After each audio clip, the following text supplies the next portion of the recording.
Hello and welcome to People's Planet podcast. Today we are joined by Simon Morris and Marcel, our co hosts. Welcome back to the show, guys. Hi, good morning. Nice to see you both again bright and early on a Saturday. It's great Hi. to be back, yeah, isn't it? So, today, Simon, we will be discussing your journey in sustainability. So, you are going to be the guest of our show today. Yes, I'm very excited for that. And to give a little bit of context to everybody listening, and the reason I said morning is it's Saturday morning and it's at 9 o'clock. And I know to a lot of people that sounds very late, but I only graduated 2 years ago, so my body clock is still very much that of a student. So any time before 12 o'clock is a struggle. But here we go. We're awake and we're here. So hopefully everyone enjoys. That's great. And how are you doing, Marcel, yourself? No, I'm good. I'm good. Planning to do some allotment time Oh, this nice. weekend. Yeah, that's we've just had so much rain. It's been a bit of a nightmare. But I don't know where you guys are, as in the audience. But it's a bit overcast here. But we're getting more and more sunny days as we get into May. So long may that last. Pardon the pun. And I'll be able to get down the allotment a bit more. Very nice. What are you growing? Weeds right Uh, now. okay, that's great. um, but yeah, the plan is to decommission, remove the weeds, and get some nice veggies going. So probably some potatoes, beetroot, Nice. sweet corn. Very Yeah, we've nice. Yeah, got peas in all the good stuff. garden where I am, and they are brilliant. They grow ridiculously easily, and you can just go and have a snack after work. It's quite nice. Just stand and pick them off the plant. Peas, there we Right, go. peas it is then. I'll add that to the list. Brilliant. Amazing. So, Simon, tell us a little bit about yourself, as in how you got into sustainability and what does it mean to you? Yeah, so I started, I suppose, through education. Always enjoyed geography and sort of being outdoors. I think I enjoyed that because I didn't really like sitting at a desk, and I still don't. And I prefer going out and being hands on and seeing things and processes. I thought that was quite interesting. Part of university, then I studied earth and environmental science. The main reason I chose that was again because I thought there'd be a lot of field work, so I wouldn't have to sit right down and write essays. And then, as it turns out, COVID decides to hit halfway through university, and all my field trips become on Zoom with the lecturers wearing GoPros on their head, walking around instead of actually going to these places. But then that sort of transitioned now into the employment that I'm in. There was a very much a passion of sustainability and the overall global picture and how individual actions contribute to that. And so I moved into this role now, which is working with a packaging company, looking at the sustainability on offer really, because packaging has got so many negative connotations within a consumer. So it's trying to um, demystify some of that and actually contribute to reducing the impact of the packaging that the company offers. Amazing. And what did you really like about sustainability when you were at university and studying sustainability as a full-time course? I assume you studied sustainability and environmental sciences? Yeah, it was very much covered that sort of global big picture, and there was a lot of mention on the environmental impact that we're having, and rising sea levels, rising temperatures of both our oceans and the atmosphere, as well as biodiversity loss. All these sort of negative impacts we associate with climate change were discussed in great detail, and it was quite interesting to learn about that and actually go, I hopefully want to do something to reduce the impact that we're having to help out in this problem. That was my thought process, and that's what I enjoyed most about it. Really, was the seeing the bigger picture, and it's so tangible, which is what I like. It's I can go out from my house and walk, and I can see trees, and I can see wildlife, insects, birds, and you can really like tangibly feel the environment, and you can tangibly feel our impact as well. And so that was what really inspired me to continue working here. That's great. Thank you. Yeah, like you said, going out, seeing those, those habitats and the nature around us, which is greatly affected by the environmental issues we are currently having. That's great. And the environment has such a big boost for people's mental health when they can engage in the environment and immerse themselves in it. And so outside of the global problems that we'll face with environmental degradation and biodiversity loss and climate change, I think something that is well studied and documented now, but I still think it's not mentioned enough, is that lack of green space and then the lack of sustainable environment actually contributing to people's mental health in a negative way. They can't engage. They can't just dig a hole in the ground like I used to do as a kid and have fun that way. And I think that is also a struggle Yeah. that we will face going Hmm. forwards. Thank you, Simon. We've touched on quite a bit about the environmental side of sustainability.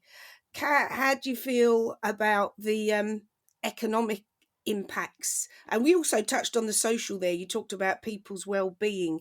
So I'll leave it to you which one you want to expand on a bit more, whether it be the economic or the social side. Be interested to hear your thoughts. Yeah,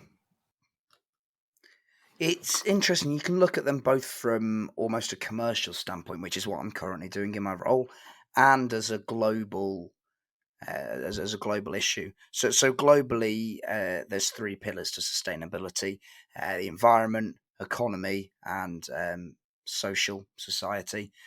And so all three are required for sort of sustainable development globally.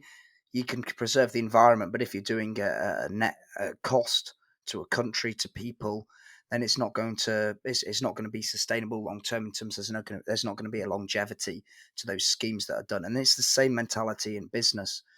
If we're proposing changes on a large environmental scale, such as, let's say, buying a plot of land, so that the company can start having positive land use impact. That's all well and good, but is there a return on investment in it? Is there a way that people can socially engage? Is there a way that you can bring communities into it? And economically, are all these schemes that you're suggesting, are they just costing the company money without any return? And so the company won't be here in 10 years. And so as a business, you can't be doing these things at the detriment of your business case. And that is where the difficulty, I think, lies for a lot of sustainability professionals now, is trying to allow a company to still obviously ensure its bottom line, which is the main purpose of a lot of companies, while also still trying to do good and use to use B Corp's phrase to deliver purpose beyond profit. I think that's really interesting what you mentioned there. And I think, we're all about sustainability in practice here at People's Planet podcast.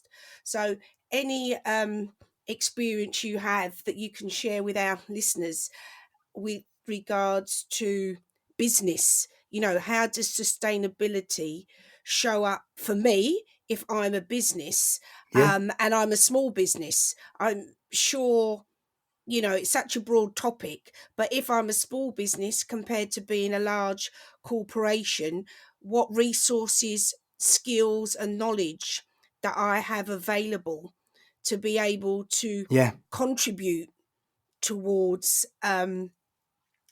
people's planet, as it were, by way of yeah, my actions.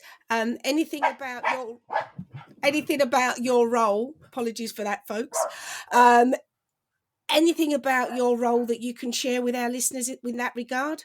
yeah. I think it's interesting how you've mentioned people's planets. So if we look at people first, then we can look at planet. So for people, companies can have a massive positive impact on communities surrounding them through donations to charity, through say something like a volunteer day, through fundraising schemes. That's for the wider community. For their staff, they can look at sort of staff well-being and how they can introduce schemes, say like healthcare schemes or um, days off, or even little things like that contribute to a positive company culture anyway, also then contribute to the people aspect and the societal aspect of sustainability there. You want to retain your staff in a positive workplace. in terms of planning what can companies do, and it's so difficult in an SME, and I work in an SME. We currently have around 4 million turnover, so we are not well resourced when you compare ourselves to global companies that have got billions and billions and billions in turnover to deliver these schemes. But where the advantage lies for SMEs is their mobility, their ability to make decisions and enact change very, very quickly, and to do what they believe is right.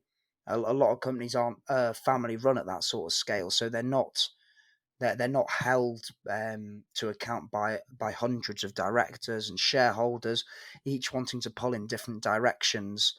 They're very much facilitated by just one or two decision makers, and that is very much a positive. Whilst you may not have all the information available, you can, if you believe that protecting the planet, preserving it, reducing your environmental impact is the direction you want to go, and you can make that change quickly. How to do that is very difficult, especially when you haven't got many staff, but you can make small changes, and the very, very, very small behavioural changes, such as turning computers off, turning lights off, that sort of thing, thinking about water use on site in office buildings. Your next step really is then looking at the waste that you're generating as a company. Um, how much, say, packaging are we using? Are we wrapping our pallets with a stretch wrap, plastic stretch wrap? How many times are we wrapping our pallet? Could we downgrade that so we could go to a slightly thinner stretch wrap? That sort of thing. Looking at sort of raw material and efficiency gains like that. A lot of sustainability from that point of view come hand in hand with efficiency gains that you should be looking at as a company anyway. And then the last step really is looking at your own emissions that you're directly responsible for. So fuel burnt and electricity used. Those are what we refer to as your scope 1 and scope 2 emissions. So burn, are you running any vehicles for your company? Are you doing a delivery service, for example? We have very, very recently, as of March, our company, we run two vehicles, a van, which is just for very local deliveries and pickups, and a 7.5 ton truck. Both of them have now been switched to HVO fuel from diesel to HVO, which is hydro-treated vegetable oil. It's a renewable fuel source, and that reduces our emissions out the tailpipe by about 90%. So we're able to reduce emissions associated with our day-to-day activity. The second thing that we've done is recently switched to solar panels. So now around 45 to 50% of all electricity generated on used on site is also generated on site. We're becoming less reliant on mains. So for our environmental reducing our environmental impact, we've looked at sources of impact that we can control, and then we've also looked at making efficiency savings. And I think both of those two methodologies can be enacted in companies no matter the size. Thank you, Simon. That's brilliant, and I think I should congratulate you on these achievements. And like you said, it's all small things, small behavioral changes in terms of the the switch from towards sustainability.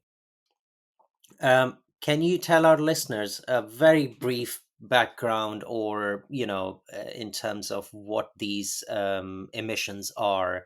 So, for example, we know that when we use electricity, we are basically emitting carbon dioxide into the atmosphere, and it's very hard to communicate this message because sometimes the effect of what we are doing is not readily visible. It's quite small. So my question really is that I remember once you talked about planetary boundaries, and we discussed how these sustainability, um, uh, I would say the not sustainability, actually the effects of what we do, how is it measured? Yeah, there's many markers for environmental impact, and often our impact isn't seen directly where we operate. Um, Even let's say you go and burn a barrel of oil in your garden, you probably wouldn't see a tangible impact of that directly, apart from maybe some scorched earth, and you'll see the smoke rising. But the environmental impact outside of that probably won't be felt where you are. It'll be felt much wider in the earth, and especially in those vulnerable regions. You think countries that are, say, that are low down, so rising sea levels would have a massive impact. countries that are very vulnerable to flooding. I mean, the UK is one of those countries that flooding is a massive risk to us and will increase as a risk with climate change. The planetary boundaries, they were, oh, you're testing my knowledge now, but they were introduced by the Stockholm Institute, and that was the only part of the lecture I listened to. No, they look at the sort of 9 indicators, 9 markers for environmental impact across everywhere from oh my god, ocean acidification, I believe, is one of them. And you're really testing me now, but I do implore people to go and have a look at them and sort of have a look at where you think your operations, your day-to-day life might impact them. Yeah.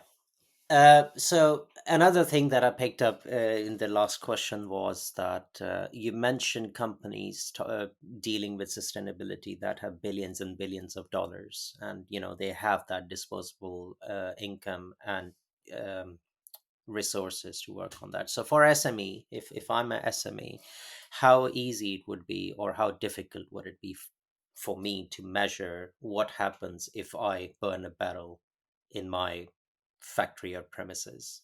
Is doing all these, measuring all these things difficult for me as a SME? Yeah. Or Yes and no. I think this is one of the bigger problems that we have with the environment currently, is quantifying our impact. And then once you've quantified it, um, giving sort of context to that figure, and then communicating that either to your consumers and customers, to the wider supply chain, or internally within your company. So it's looking at that. It's looking at that once you've been able to quantify.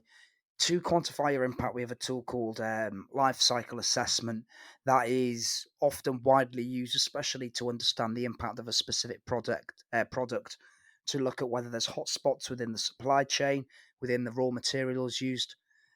Life cycle assessment looks at everything from it's cradle to crate. You can go from cradle to grave or cradle to gate. So you can consider the end of life impact, how the product's disposed. You can consider raw materials, extraction, processing, transport within the supply chain. All of that gets included in the life cycle assessment, and each of those items has an attributable carbon impact. As a company, you can then have your product footprint. You can have that figure, and you can look at whether there's room to reduce it through hotspot analysis. The problem with that is it's quite technical. If you have somebody that has never looked at the environment before or never thought of that, and you've paid to say have these reports produced, and you got the figures, what do the figures mean? I mean, I believe a flight to Europe and back is around 600 kilograms of CO2. Okay, that's well and good, but what is 600 kilograms of CO2? I could tell you that a small polystyrene box is about 1.2 kilos of CO2. Again, what is the context to that? And that is now where the next step, I think, needs to be taken. Once you've quantified your impact, and this is where I'm currently spending a lot of time and energy. Once the impact has been quantified, which we have done as a company, so we've fully quantified the environmental impact of every single one of our stock packaging products. But it is then, how do we communicate that to consumers in a way that's actually useful? thank you, that's great. Yeah. If I'm an SME, I like what you said there, Osman, because I think this is going to be of interest to our listeners. And I don't have a Simon in my business. You've said quite a lot there, which potentially can be quite overwhelming, to the point of being, um, what's the right word? Debilitating, or I just kind of go, well, I don't know what to do, so I'll do nothing, which we really, through People's Planet podcast, want to dissuade people from doing nothing. We're all about in practice, in action. So if you can, again, in context, think of me as this SME who's feeling a bit overwhelmed. Um, what action, I don't know, I don't really want to put a number on it by saying give me 3 actions, give me as many as you like, um, would you advise me to take, to get me underway? I think you've got to start small, and we're still, especially if this is the first step for a lot of people into sustainability, there is a lot of low hanging fruit available, which is quite a good place to be in, really. Um, to start small, then what do you do? You've got to have a look at behavioural change. Is there actually a desire to do this? And as I mentioned before, it's those really small things that they don't contribute a huge amount, but they still contribute, and they all add up. Little by little, they all add up. So turning your lights off at the end of the day at work, um, having computers, you turn them off every night rather than leaving them on standby, potentially not using air conditioning when it's not quite as cold, putting fleeces or something on instead. We're attached to a manufacturing line, so it's looking at, is there any efficiencies that we can gain there. The first one is to start very, very small in terms of your little behavioural changes, like in day-to-day activities. The second one there really is like um, water use, flushing your toilet, being mindful about just leaving the tap running, that sort of thing. So really small actions. The next step then is efficiency. If you're attached to a manufacturing, or even if you deliver a service, is there any way that we can be more efficient in it? Not only will that probably have a cost benefit as a company, but then it might also have an environmental benefit. Can we produce one more product an hour, or a minute, or a second? Do we have to bring that product from quite as far? Do we have to ship it from Europe? Is there a local supply chain to do that? Those little efficiencies, bringing everything closer, will then also support that sort of sustainability step. So to view sustainability as a massive challenge, it is, but it shouldn't be viewed as that. You've just got to take the little actions that you think you can be positive with at the start. I think one more point on that there, you've got to engage your staff to understand your impact. You have to sit down with staff, have a conversation with every single person within your company, from a cleaner and a driver and a production operative, all the way through to your CEOs. Every single person's opinion is equally important in this, because they've each got a different perspective on where they believe the environmental impact of operations lie.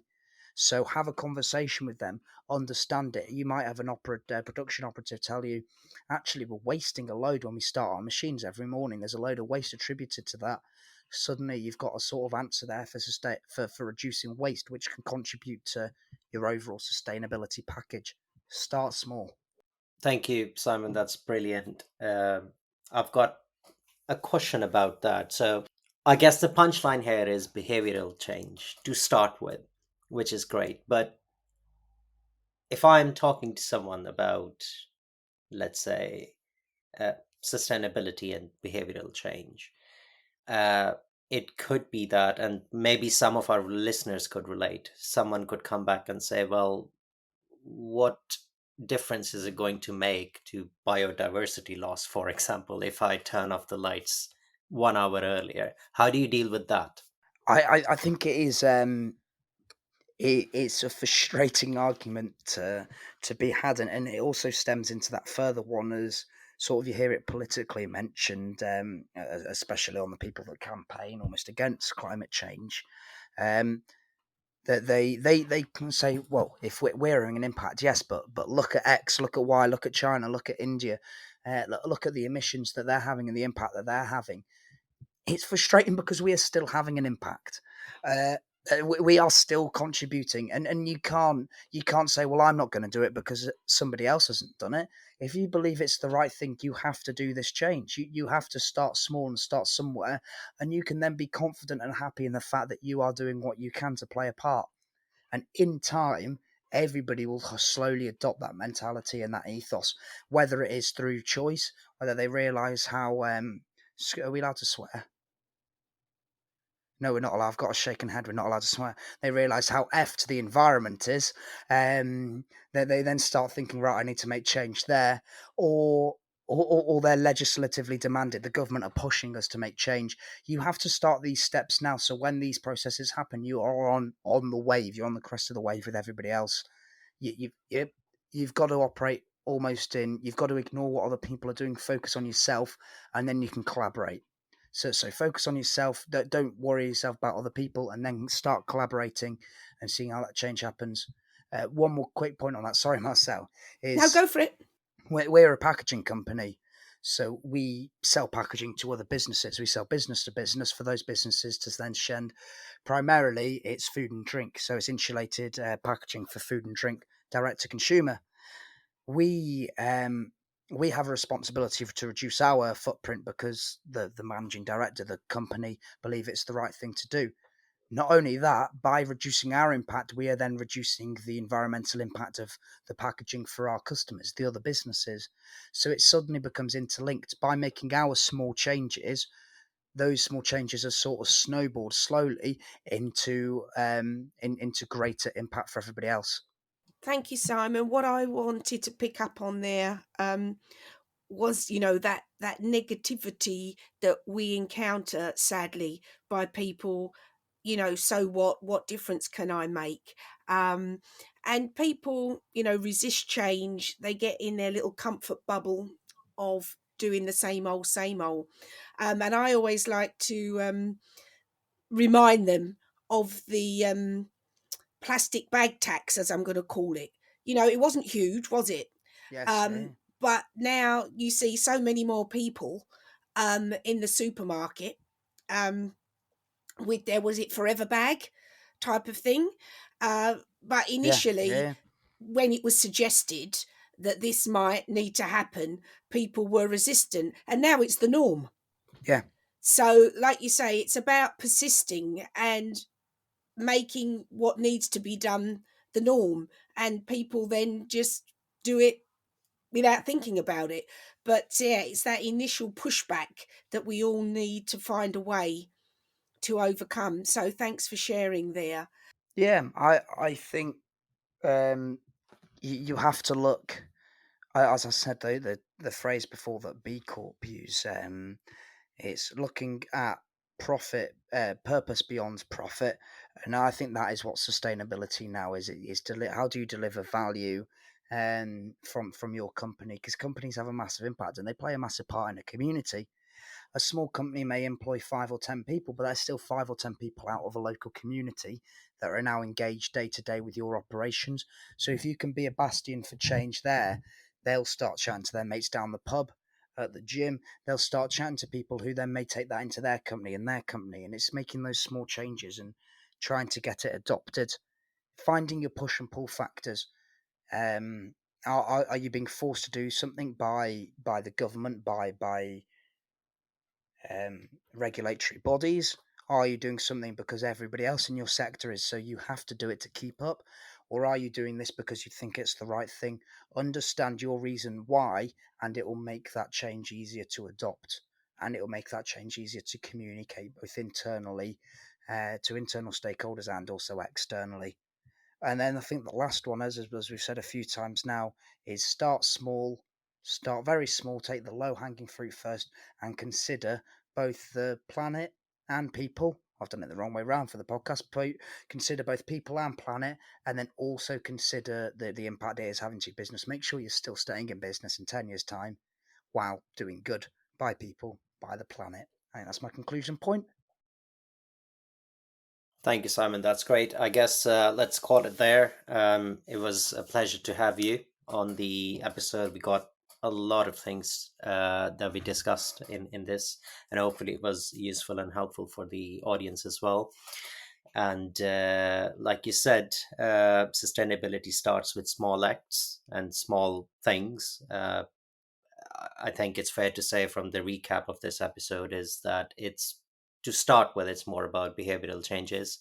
And yeah, I guess sustainability does start, you have to make small starts somewhere. Small changes leads to bigger effects and bigger changes. So thank you very much, Simon, today for joining us. Thank you, Marcel, for joining us, and it was a pleasure to have you all. For our listeners, thank you for your continued support. We did get back a very positive feedback from our previous episodes.